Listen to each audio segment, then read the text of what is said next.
Welcome back to part 8.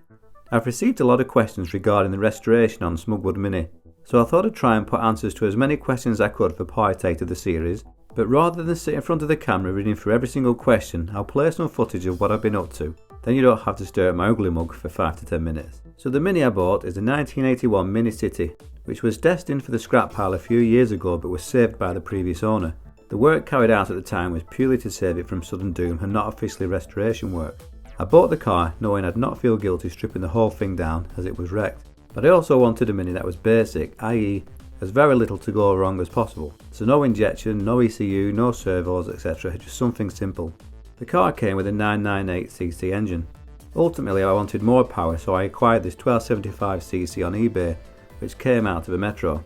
I fitted the engine to test it out and it worked quite well, but it's now going off to Crafted Classics to be reconditioned and a few upgrade changes, although nothing's set in stone yet. Whilst I'd love to have a go at rebuilding the engine myself, I think it's best that I leave it to the experts. There are quite a few local engine builders near to where I live, but Crafted Classics seems to have the best reputation, and ultimately I want what's best for my engine. Crafted Classics is a fair distance from where I live, so I'm having to take a big pallet apart to make a suitable small pallet for the engine ready for shipping, although first I've got to disconnect it from the subframe. I also need to make some better access after the water issue last year caused all this chaos and mess in the garden. I was asked what mechanical experience I have and whether or not I'd done anything like this before. The short answer is no. If you follow my woodworking channel Smugwood, you'll know that I've got a decent set of woodworking tools but not much in the line of fabrication and mechanical tooling. Hence my previous video on buying a welder, and as you can see here I've just acquired my first compressor, although I'm now realising it's a bit too small for the tools that I was hoping to use, but every day is a learning day. So engine wise, I mentioned that the engine's going to be going to Crafted Classics for some TLC. I'll keep in close contact with them to come up with an official plan of action, but it's basically going to be kept normally aspirated to keep things nice and simple, but reconditioned and given a power boost. Not quite sure how much yet, but hopefully that'll be sent there in the next week or so. My main priority is the bodywork and presents the biggest challenge of all. The bodywork is pretty bad, but I guess it's just usual Mini stuff. If I had the funds I'd buy a new shell, but I've not. Before the water issue took all my money, the car was booked in with Dennis, who runs classic and retro restorations. Dennis's work is second to none and has restored many Minis to high standards, but with little funds that's not now going to happen. But Dennis has kindly offered to guide me through the restoration process and also put me in touch with a company who will be able to spray the car once the bodywork's finished. The car is in 1981, but it's had the drum brake swapped to discs to suit 12-inch wheels.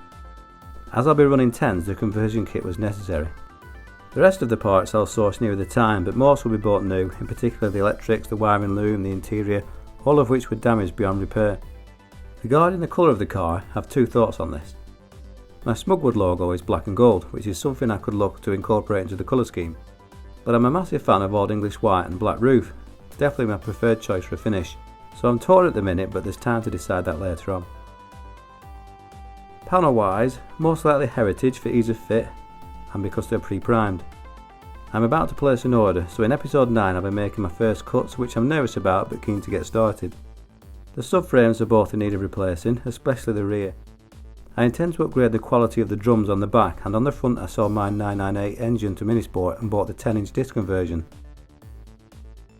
So with everything ready to be sent away, the motivational poster securely in place and everything sorted ready to begin, it's time to order my first replacement panel, and it's a big one. I'm hoping to pick it up in a week's time, and I guess this is where the hard work really begins.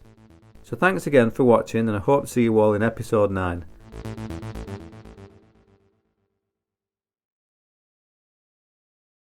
Prior to making the videos on YouTube, I worked as a firefighter for nearly 20 years, serving my community and helping to save lives and promote the fire safety message. Unfortunately, an accumulation of many upsetting scenes became too much for my mind to cope with, and after years of failed therapy I was retired from the service on the grounds of ill health and signed off medically from any employment.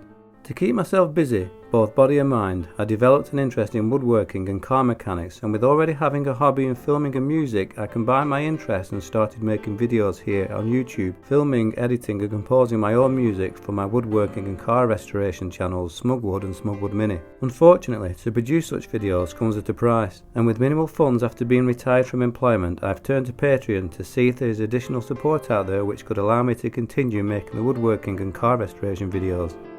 In return for support, there are various levels which are explained in more depth at the Patreon link below, but includes the chance to win one of my YouTube projects made throughout the year, and also inclusion into random prize draws open to patrons only. In addition, I'd like to thank everybody who already subscribes to my channels, or watches, comments, likes and shares them, as it all goes to help support my channels, and for that I'm really appreciative. It's my hope that I can continue making the videos for the foreseeable future. Thanks once again for your continued support.